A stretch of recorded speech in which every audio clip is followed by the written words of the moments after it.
mergulho.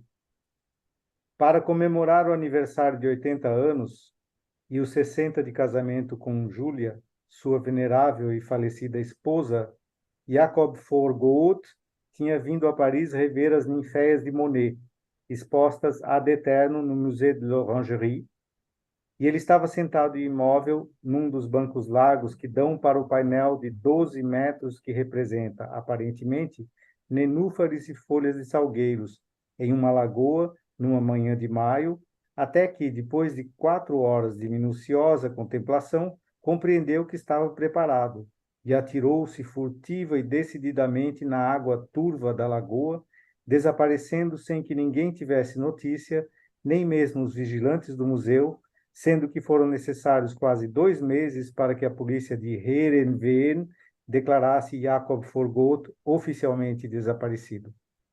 Vou ler o começo. Uhum. Demoro alguns segundos para entender de onde aquele rosto me é familiar, em um contexto tão diferente, o aeroporto, e já passados tantos anos de quando o havia visto pela última vez, no hospital, um dia antes da morte do meu pai. Devo ter sorrido.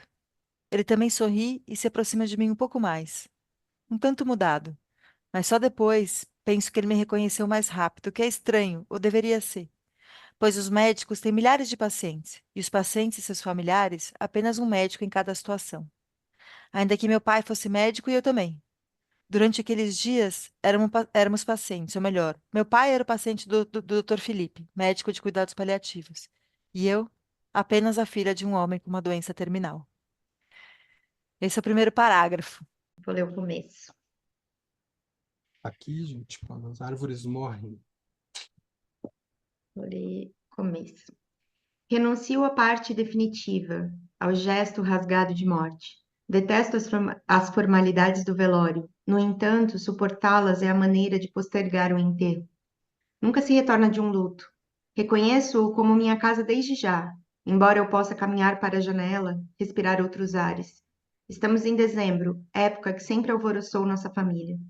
Desde crianças, aspirávamos o pó preto das mercadorias que meu pai comercializava, vindas do lado de lá da ponte da amizade.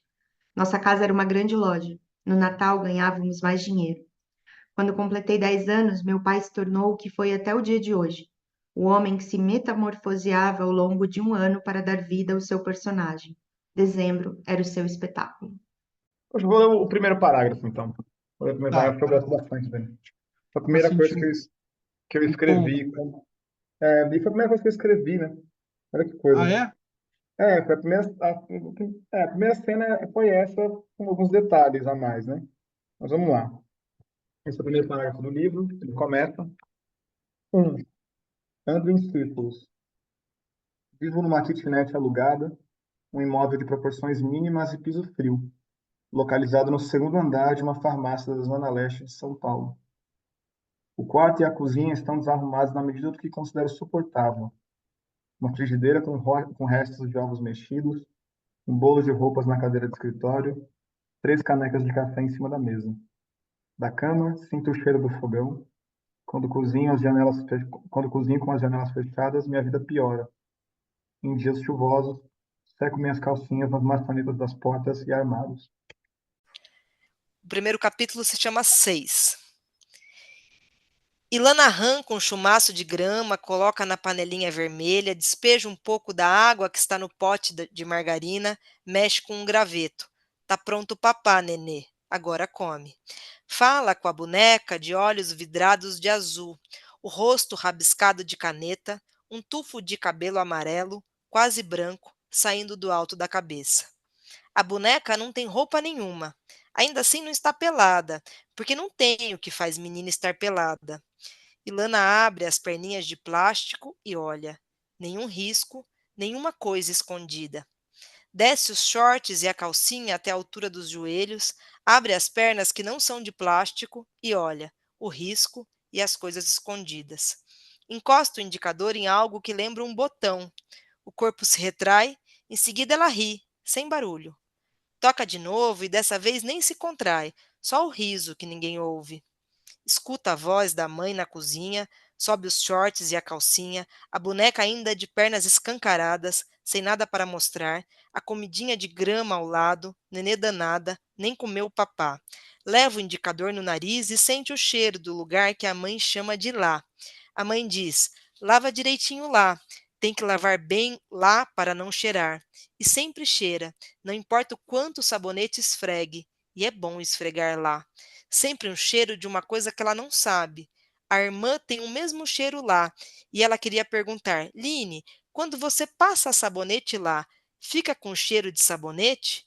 Mistura o resto da água do pote de margarina na terra, enrola os brigadeiros de lama, pensa em fazer um bolo, uma festa para a filha que não tem lá.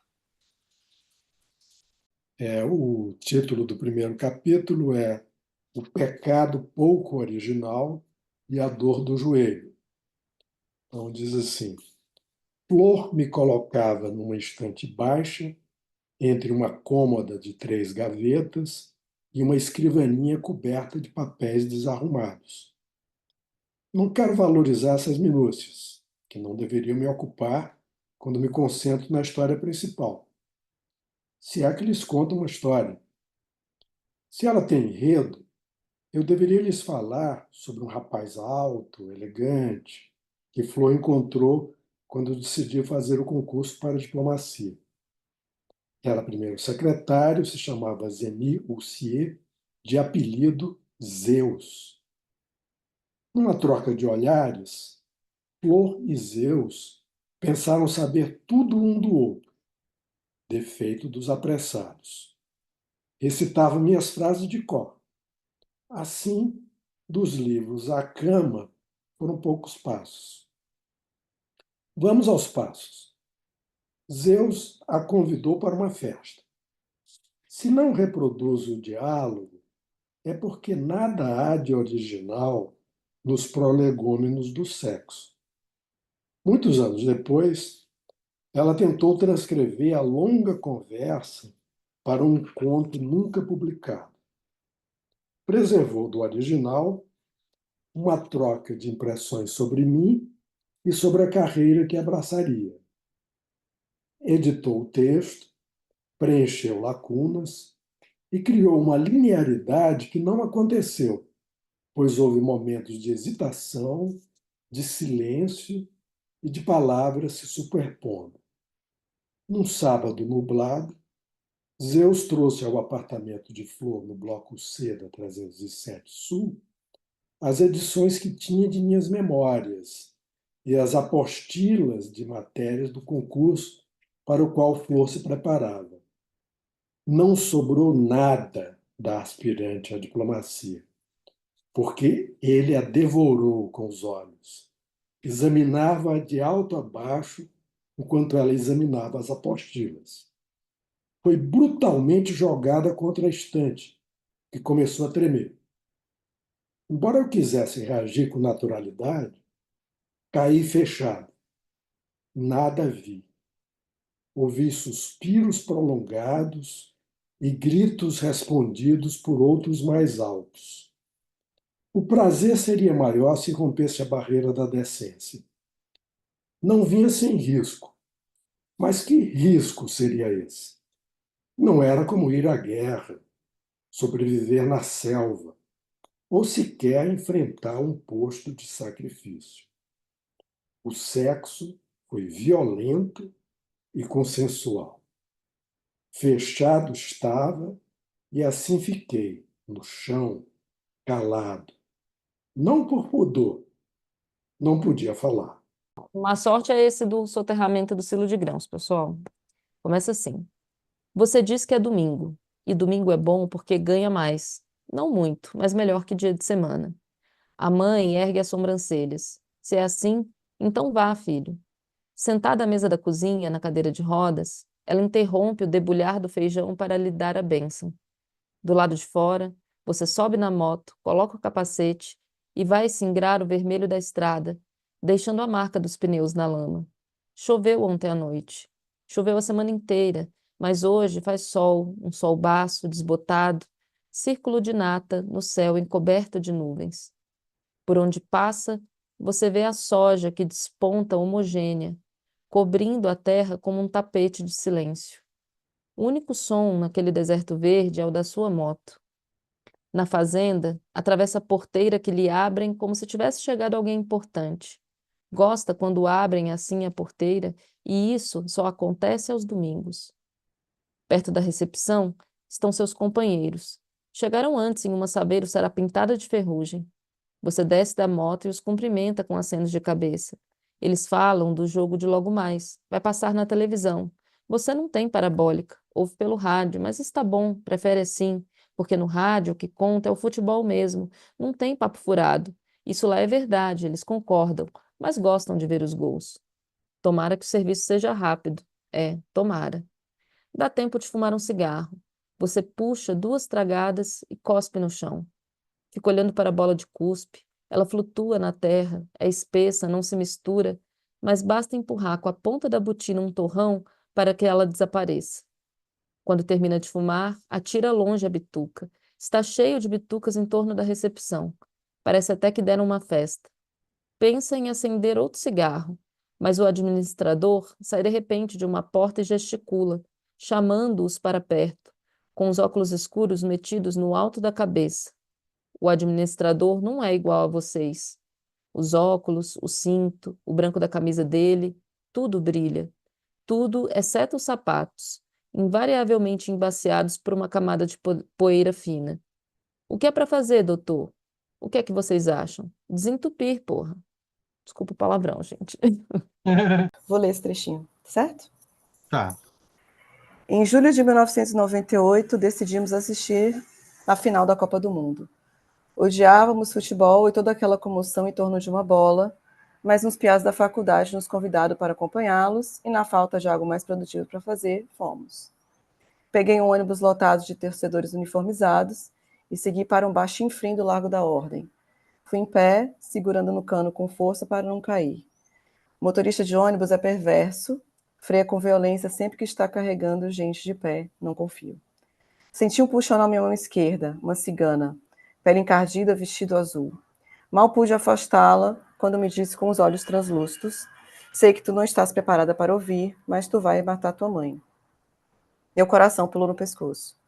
Puxei minha mão, a corda da parada, e saltei 3 linhas antes do meu ponto. Corri feito cachorro atrás de moto. Apesar do frio que fazia em Curitiba, cheguei suada e demorei a prestar atenção naquela maldita pelada. Matar? Cigana filha da puta. Quem era ela para me dizer o que iria fazer no futuro? Eu comandava a minha vida, ponto. Se tivesse matar, que fosse movida pelo desejo de esfalar alguém, jamais pelo acaso. Só então percebi o quanto o Lourinho chorava. Abri o berreiro logo depois que Zidane meteu o segundo gol e não parou mais de se lamentar. 45 minutos dedicado a lamúrias. Era ridícula sua comoção e acho que por isso me interessei por ele. Depois de terminarmos de tomar no cu e mais um gol, Tônia, vestida com as cores da bandeira francesa, disse: gostou do Lourinho? Então vou abocanhar o moreninho, vamos festejar. Justamente o que eu precisava para esquecer do oráculo de babados azuis. Tônia montou o esquema tático perfeito. Vai pela direita, eu pela esquerda, desvia dos obstáculos, só não foge do centroavante. Vai que ele mete 3 gols também. Era a técnica perfeita. Não demorou para línguas serem enlaçadas e outras partes do corpo também. Ela sabia que eu era virgem e me alertou que, quando acontecesse, eu precisaria relaxar, pois quando mais relaxada eu estivesse, menos dor eu sentiria. Lembrei de novo de Santa Teresa, dor e gozo juntos novamente. Depois, é só ensinar o rapaz a usar a língua. Diga a ele que é como beijar na boca. A língua não pode ficar dura, não tem mistério. Tenho pena de homem que não sabe chupar direito. Completou a sentença. A Melhor Estação, página 138. Tá bom. Ela sabe que já é outono pelo barulho crocante das folhas secas rachando sob seus passos. Ainda que não possa distinguir as cores, nem os galhos secos, ela sabe. Não percebe a diferença entre os ocres, os marrons ou os amarelos avermelhados que forram o chão, mas sente a mudança do ar, que é mais fresco na sua estação preferida. Suspira. Já não sente tanto calor quando passeia pelo parque e ainda não faz um frio que a impeça de se deitar na grama e deixar o tempo passar. está aliviada. No outono, ninguém vai persegui-la ou intimidá-la. É o tempo em que seus hormônios relaxam e ninguém irá machucá-la. Será deixada em paz. Em dias assim, não poder enxergar não lhe causa tristeza. No outono, não corre o risco de ser violentada.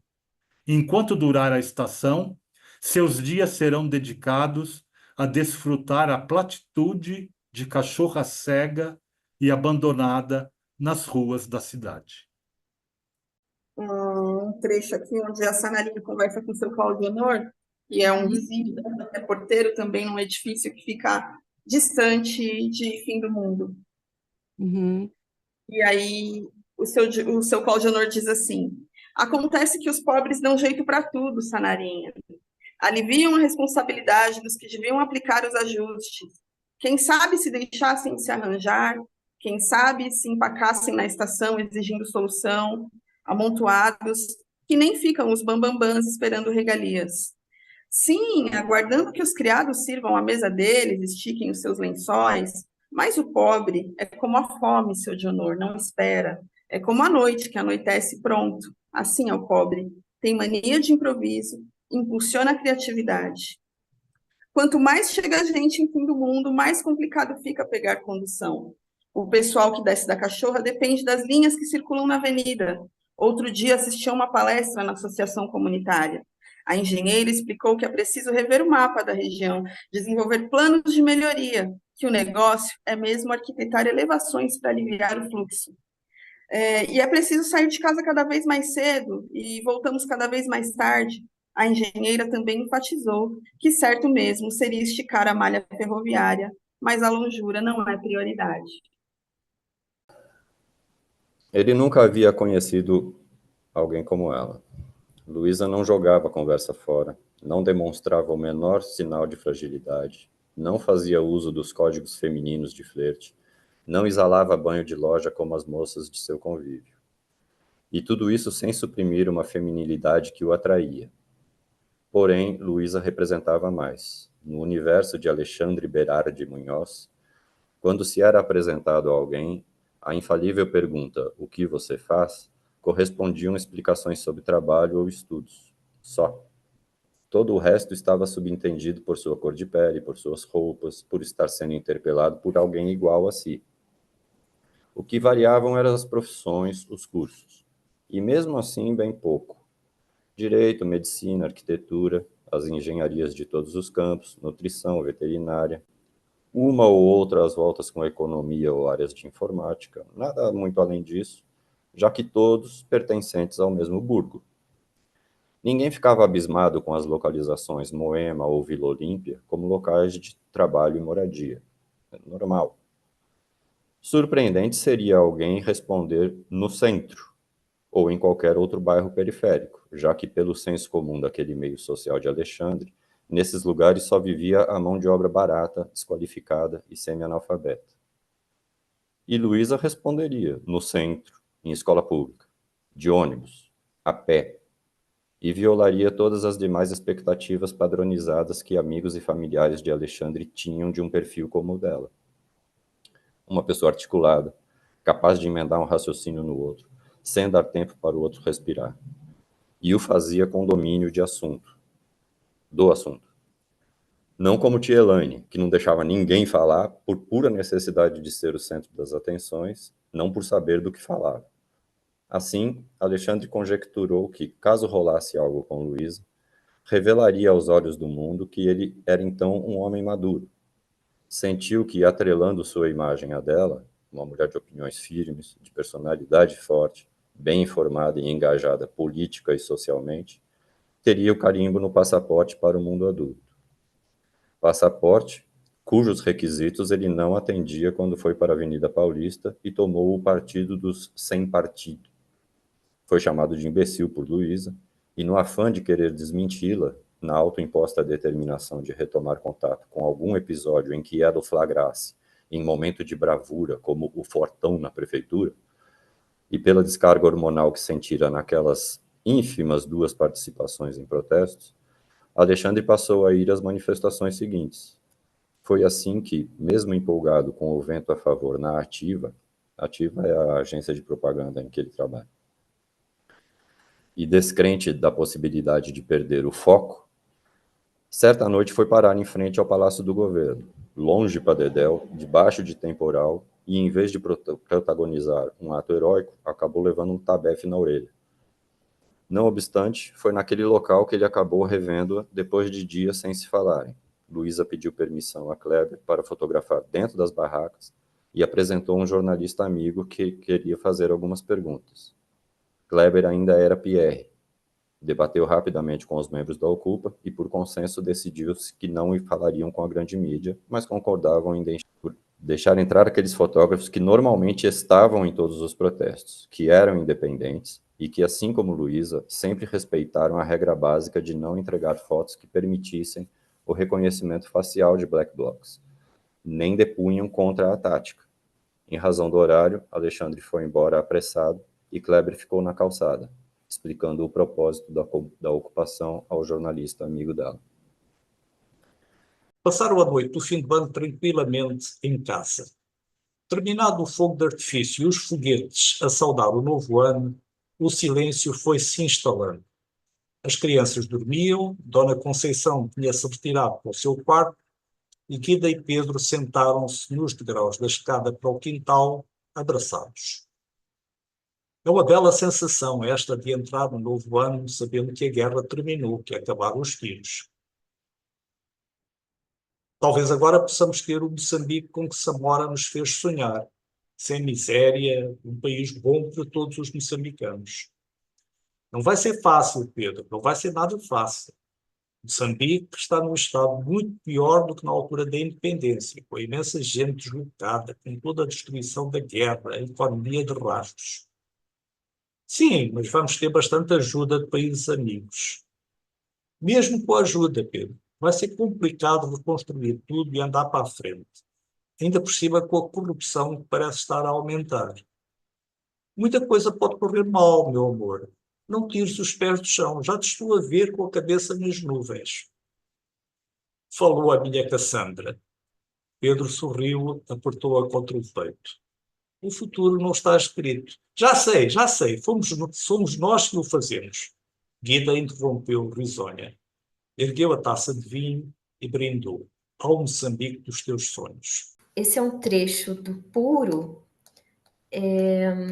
que está lá no final, no finalzinho, e fala sobre uma fazenda, né, que aparece no Puro, que é uma fazenda para onde uma personagem chamada Iris, para onde ela vai morar, para onde mandam ela. Horizontina existe desde 1815. Foi construída para abrigar uma família rica de portugueses que chegaram à região para plantar café. Com o tempo, acabaram entrando também na pecuária e tomaram conta de tudo, fazendo de perder de vista, com casa grande, de paredes de tabatinga, capelinha, senzala, matadouro, açude, plantação de café, pasto e moradias menores para capataz, padre e empregados, que não eram nem pretos nem brancos. A paz em Horizontina acabou quando um escravo de nome Gregório se enfiou em uma briga com um capitão do mato e se recusou a fazer trabalho de puxar carroça, porque dizia que era artista. Gregório amanhecia pintando os arabescos de frisas da casa grande, amando da patroa e amando do patrão e ao gosto da patroa. Ele se ocupava daquilo com muito apreço e desenhava com capricho guaches e curiosos de todo tipo de guaturamo, rei, bicudo, miudinho, esculpia nos gessos abacaxis, mamão-papaya, laranja-lima e serra d'água. Levava tempo naquilo porque fazia com esmero. Contam que, em certa ocasião, Gregório estava prestes a terminar um desenho quando o capataz entrou no salão chutando o negro e, com chicote na mão, mandou que fosse puxar a carroça para trazer da cidade o padre, pois a sinhá precisava se confessar. Gregório se recusou, porque puxar a carroça, ele disse ao capataz, é coisa para bicho, e ele sabia até desenhar. O capataz arrancou Gregório pelos cabelos e arrastou o homem para o matadouro. Gregório cuspiu no capataz e arranhou toda a pele do sujeito. Com sangue nos olhos de tanto ódio do preto, o capataz enfiou-lhe o facão, primeiro na barriga, depois, horizontal, na goela. Mergulhou a mão dentro do pescoço do negro e tirou de lá de dentro o coração ainda batendo. Juntou foi bicho em volta daquilo e o capataz jogou o órgão ensanguentado para os porcos comerem. Em menos de 5 minutos, Gregório não tinha mais nem coração e nem vida. Sobrou a alma, que ficou penada. Não satisfeito com a carnificina, o capataz fez um corte na pele de Gregório e tirou-lhe todo o couro, cortando o corpo do homem em filés que depois deu para os cachorros. O couro de Gregório foi posto para secar, que era para servir de exemplo a outros escravos. Do preto desobediente só ficou a arcada dentária que os porcos rejeitaram, mas acabaram servindo para o capataz, que mandou incrustar cada um dos dentes na espingarda de estimação decorada com esmeralda e diamante. A mesma espingarda que anos mais tarde matou o próprio dono pelas mãos da mulher que pegou o marido de assanhamento com a negra no bananal da fazenda. Desde aquele dia da morte do Gregório, Horizontina ficou com a alma penada do negro agarrada aos arredores da casa grande. O escravo tinha uma menina que foi mandada com a mãe em permuta para uma quinta na região do Catete, no Rio de Janeiro. O espírito do homem nunca saiu de lá. A família portuguesa, com medo porque as crianças choravam e tremiam de pavor do Gregório sem pele, andando pela casa à noite pelos quartos de paredes que ele mesmo havia pintado. Não adiantava os mais velhos explicarem que era um preto escravo que não valia nada. As crianças não viam um preto, viam um homem sem pele, de couro arrancado, que suspenso, flutuava entre cômodos e habitava a noite inteira. Quanto mais escura a noite, mais se via o Gregório. De medo, certa vez uma criança saiu correndo do próprio quarto na madrugada e se jogou no açude. Morreu, diziam, amando de Gregório, o homem sem pele. A família fugiu de Horizontina e foi para a Bahia, pois em Minas havia fantasmas demais. Desde então, só quem mora em Horizontina é alma penada. Agora, a Íris é dona de tudo aqui. No dia que ela me chamou pela primeira vez, foi para consertar umas tábuas do beiral. Eu era rapaz e me sentia até honrado com o jeito que ela me tratou.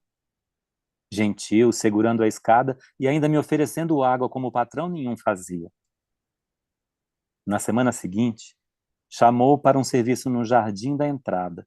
Uns vasos pesados e assim foi, de carreta em reparo, até que um dia entrei na casa, chamado para impermeabilizar uma jardineira na varanda do quarto dela.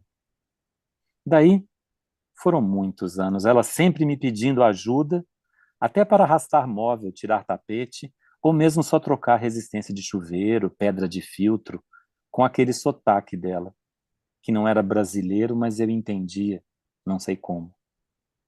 A gente se encontrava sempre, moço.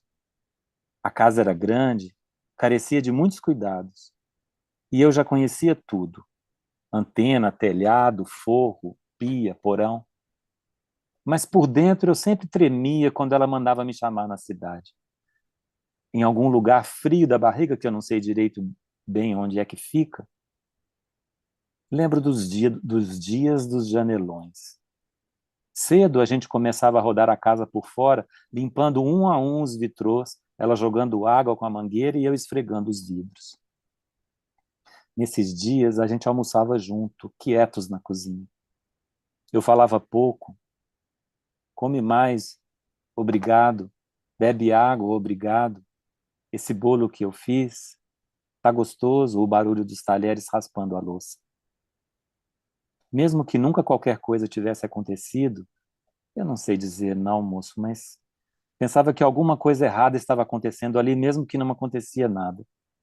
E era nada mesmo, era só a gente, só nós dois sozinhos, enquanto eu rejuntava um azulejo, ela inspecionava o serviço, quieta, sem braveza, e uma doçura, não sei, que tinha. Um dia ela insistiu para eu ficar mais um pouco, num fim de tarde, quando caiu um pé d'água daqueles de bloquear estrada. A noite entrou, bebemos uma cerveja na varanda mesmo, que eu me sentia menos confuso na parte de fora da casa. Nesse dia foi estranho, a gente ficou parado, um do lado do outro, olhando os pingos. O cheiro da terra subindo. Nada acontecia, nem relava, de vez em quando ia e vinha uma palavra, sobre nada também. Mas dizer, Tinha uma eletricidade ali. De tanto eu não dizer nada, foi indo, disse que eu estava ficando tarde, disse que estava ficando tarde ou que tinha pressa, não me lembro. Tenho compromisso na cidade, dona, vou-me embora, acho que foi isso que eu disse. E a roda da moto rodou no barro das poças da chuva, espirrando de volta a lama como um chicote nas minhas costas. Não sei dizer direito por que eu ficava assim, tão sem rosca no serviço. Era um trabalho comum e, nesse tempo, ela nem casada mais não era. Eu olhava as roupas dela no varal e só disso, moço, eu já tremia. A casa andava nos trinques, apesar de ser mais antiga. Tinha sempre um verniz, um entupimento, uma lâmpada queimada e o coração disparado, mesmo que ela não estivesse junto, como na maioria das vezes estava, parada, ali do meu lado, me vendo, esperando eu terminar tudo. Meus olhos nas costas sabiam que ela me olhava.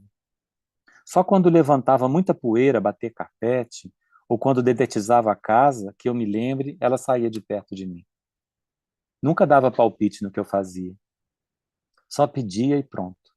E ficava parada, olhando a massa na espátula, o pincel na tinta, como se quisesse aprender como se faz, nunca fazendo. O olho dela escorria entre as minhas costelas como uma pintura quando eu esticava o braço para cima. Aquilo me confundia a cabeça, moço, e na coluna ia esse frio de saber que ela me via daquele jeito dela.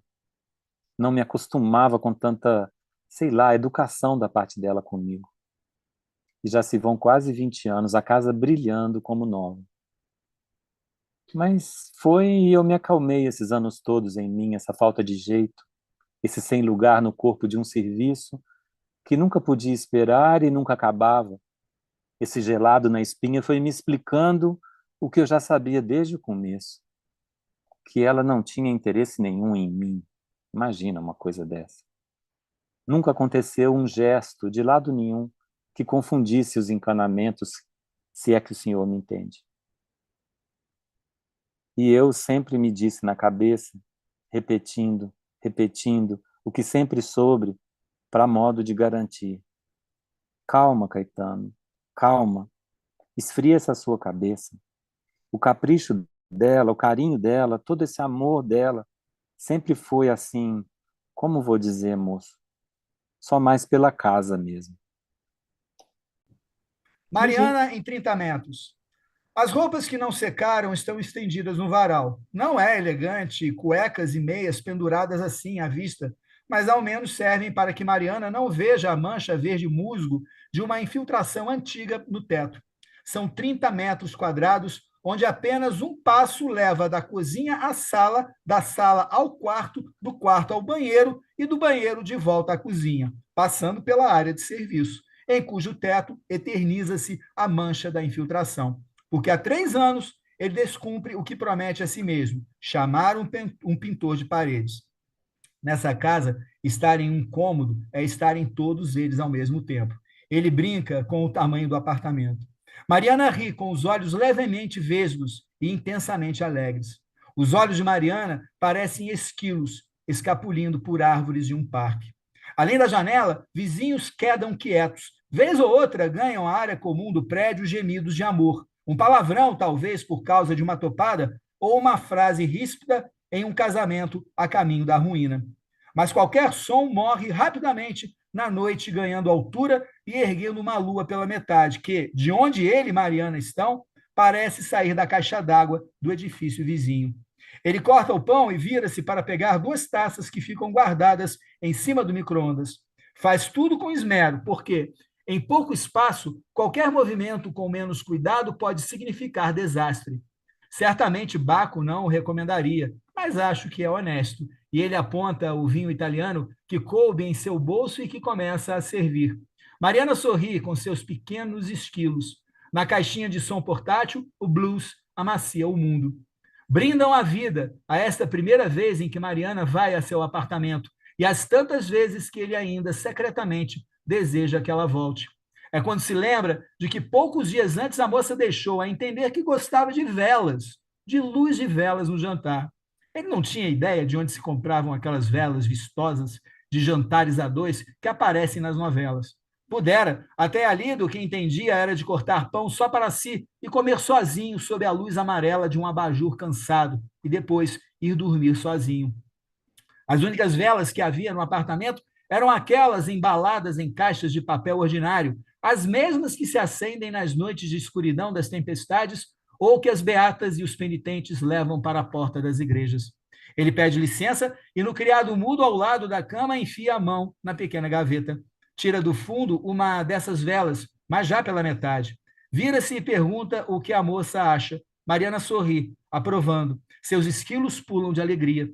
Ele risca um fósforo, acende o pavio, apaga o abajur. Quando encara Mariana, entende na mesma hora que nenhum relevo há na falta de elegância da vela, pois o que ficará para sempre, atravessando noites e dias, é aquela conjunção perfeita de luz e sombra no rosto dela.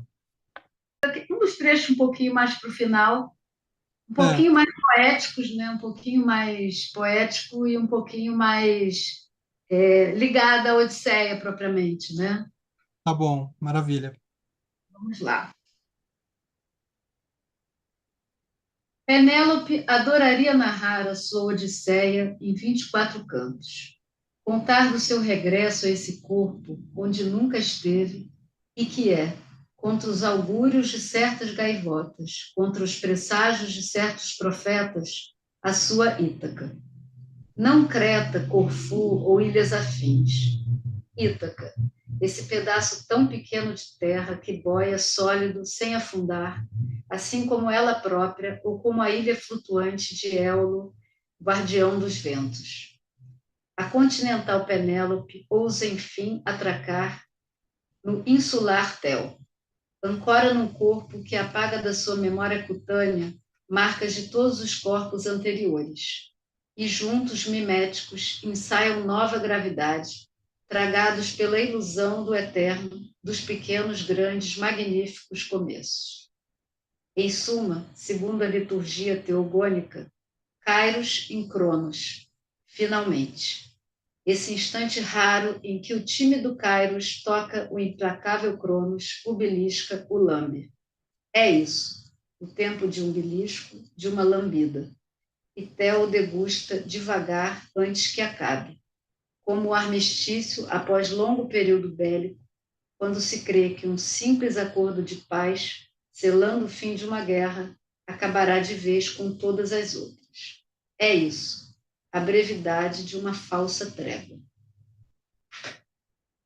Comecinho da boneca, que é o capítulo no qual surge, né, a Nenê de papel. A boneca. Quem sabe tu começa a viver como se tivesse um filho? Essa foi a sugestão da minha melhor amiga quando eu disse que era impossível decidir se eu queria ou não engravidar. Imediatamente lembrei de um filme americano no qual meninas adolescentes de uma escola recebiam umas bonecas a pilha e tinham que cuidar delas como parte de um programa de prevenção à gravidez precoce. A minha amiga sorriu. Acho que não era bem isso que eu estava pensando, ela disse. Então perguntou se eu, sendo uma escritora, não poderia tentar resolver essa fantasia, ela deu o nome de fantasia, essa ideia de fingir ter um filho, usando palavras.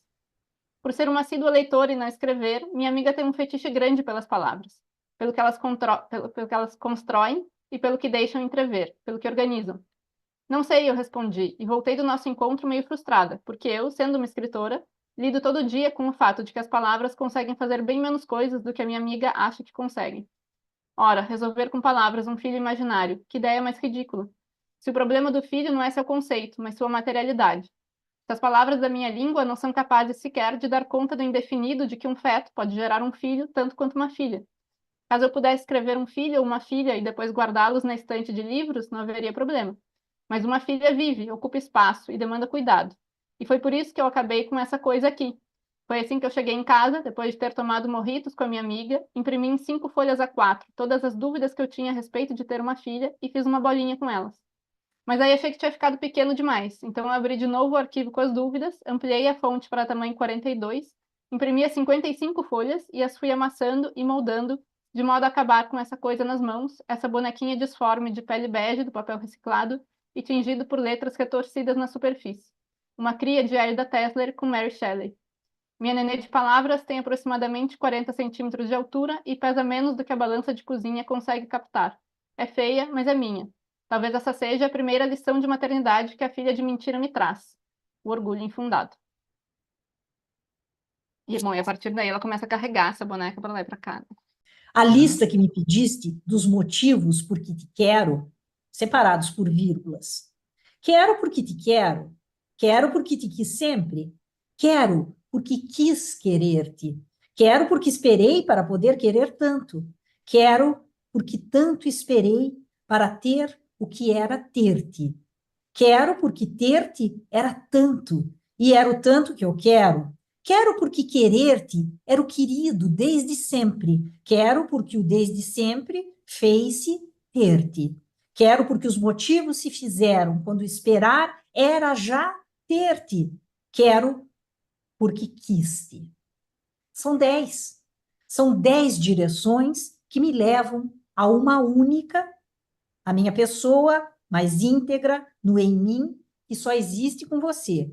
O último recurso seria amar-te, mas já tentei tratamento, terapia, benzedeira, greve de fome, greve de cama, greve de mim e não consigo.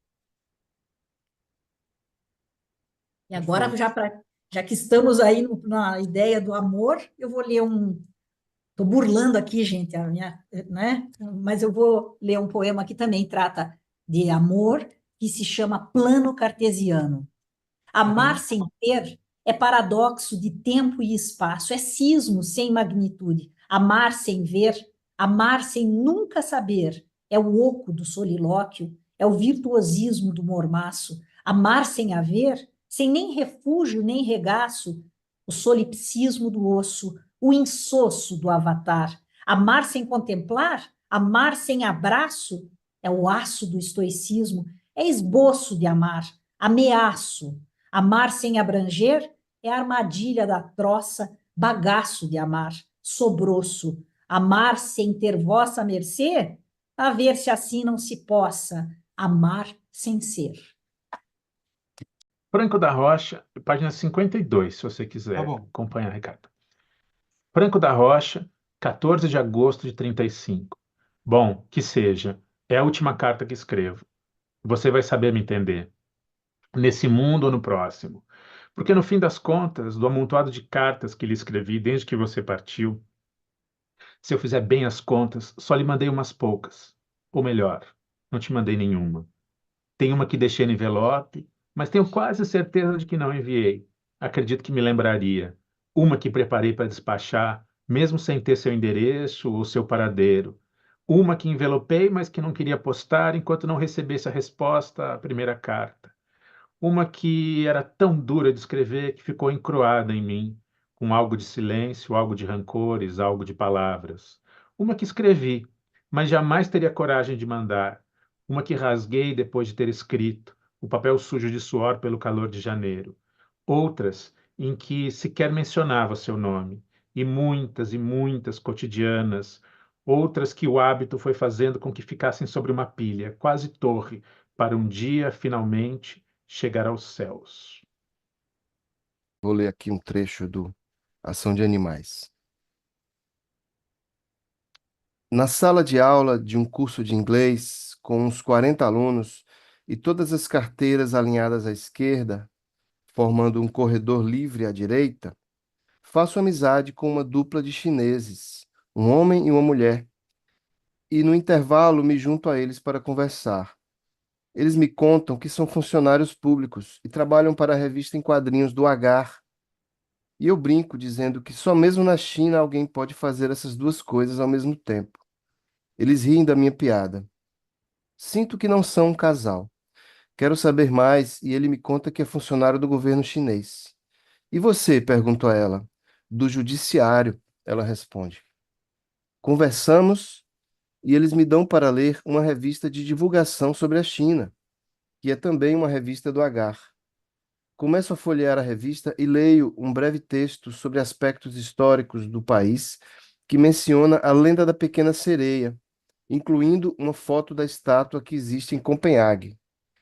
Para fazer uma analogia com o tempo presente, e demonstrar que o povo chinês precisa de mais informações para poder defender seus ideais, o que é exemplificado no texto com o caso do jovem X, assassinado recentemente durante a revolta no cais da cidade portuária de Y, num episódio que permanece obscuro.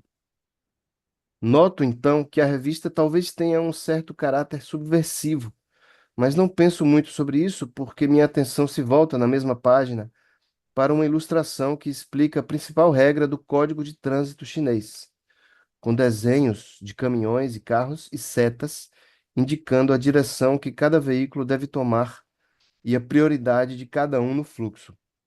A dupla de chineses me explica que o gráfico é uma espécie de ideograma estilizado representando uma regra geral válida para quase todas as situações possíveis no trânsito.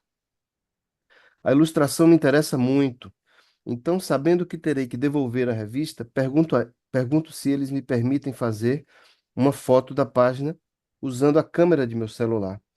Isso é importante porque o gráfico está na mesma página que a história do garoto assassinado, e eu poderia ser acusado de ter segundas intenções ao fazer a tal foto.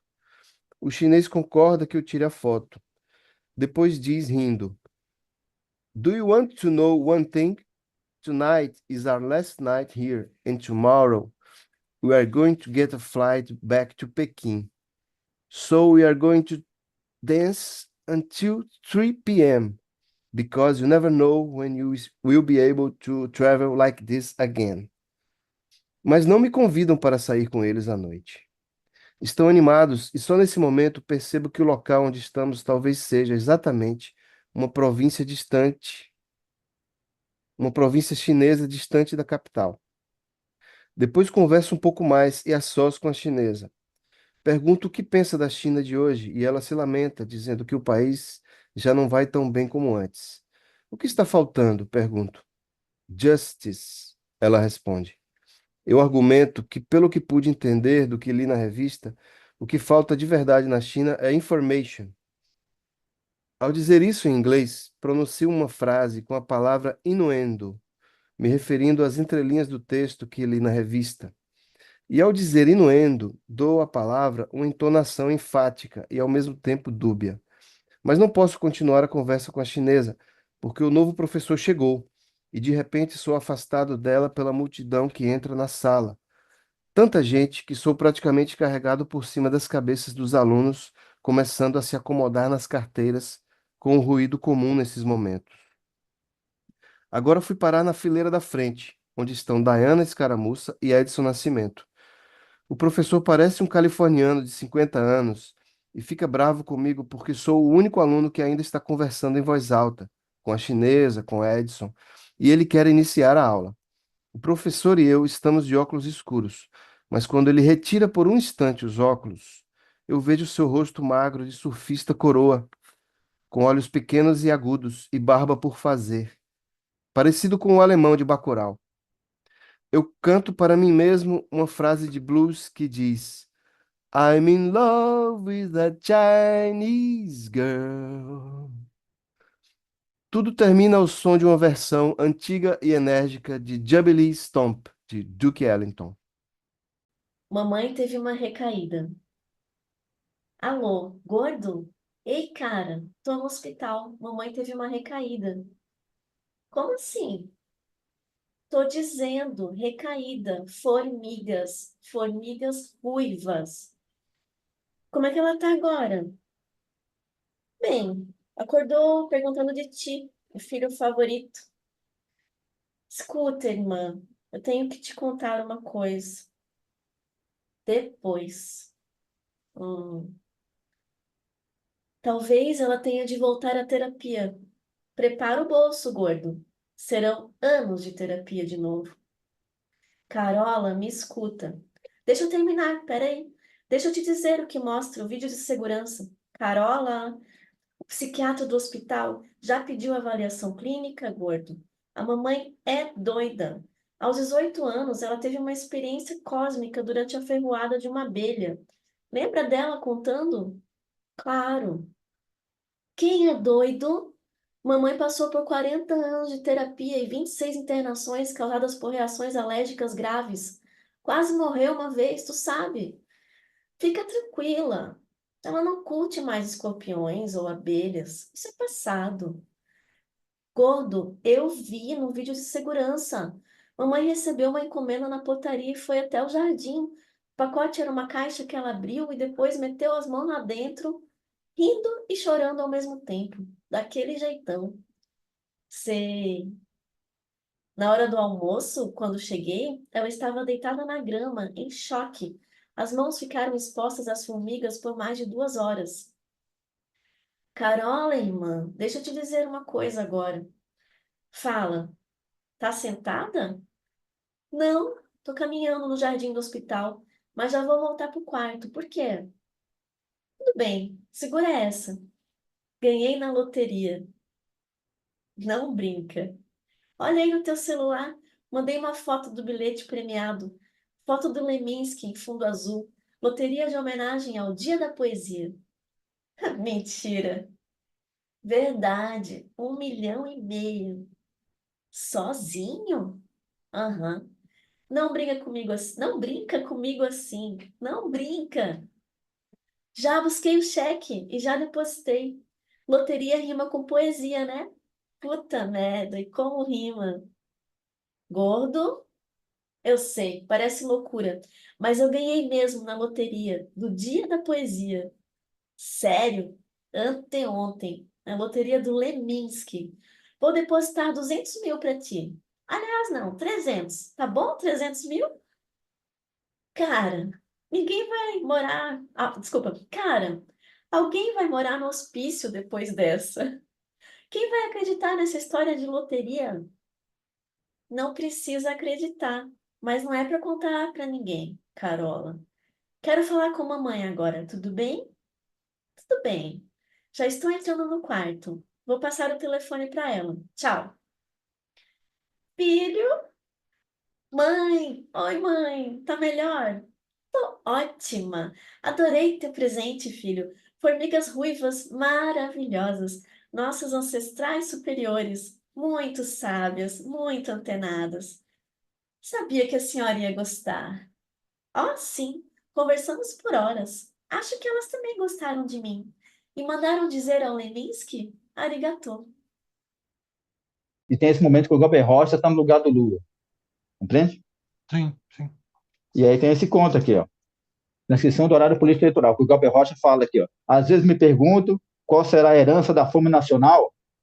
Quando iremos trocar a estética da fome pela estética do sonho? 700 mil morreram e vocês não fizeram nada? Nada! Aí começa o poema.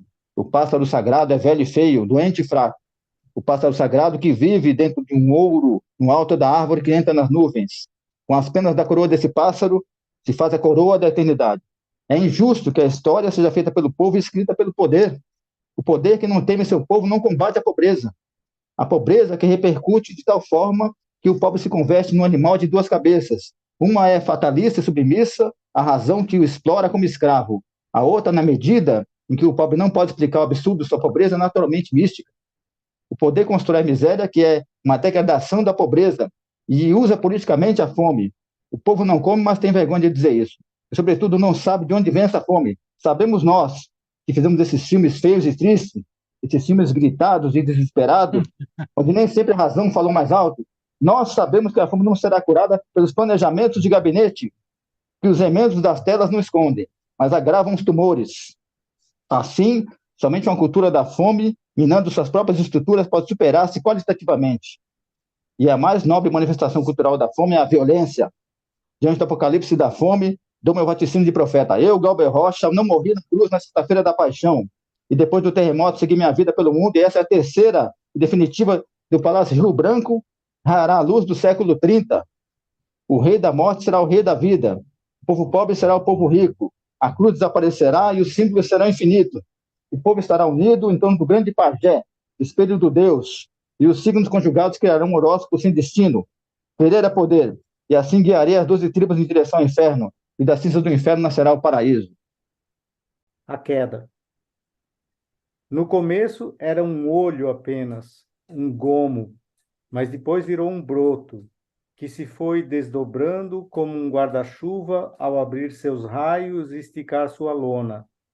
antes quase transparente, agora de um verde escuro e resistente, tomando sucessivos banhos de lua e orvalho, suportando a inclemência do sol de verão, mas como os calendários e as constelações se movem, logo foram surgindo as primeiras pintas de ferrugem vermelho sangue, as quais foram crescendo e se espalhando por seu corpo, e quando o outono tingia o céu de carmins e violetas, ressecando-se por dentro, ela soube que não mais poderia suportar o peso.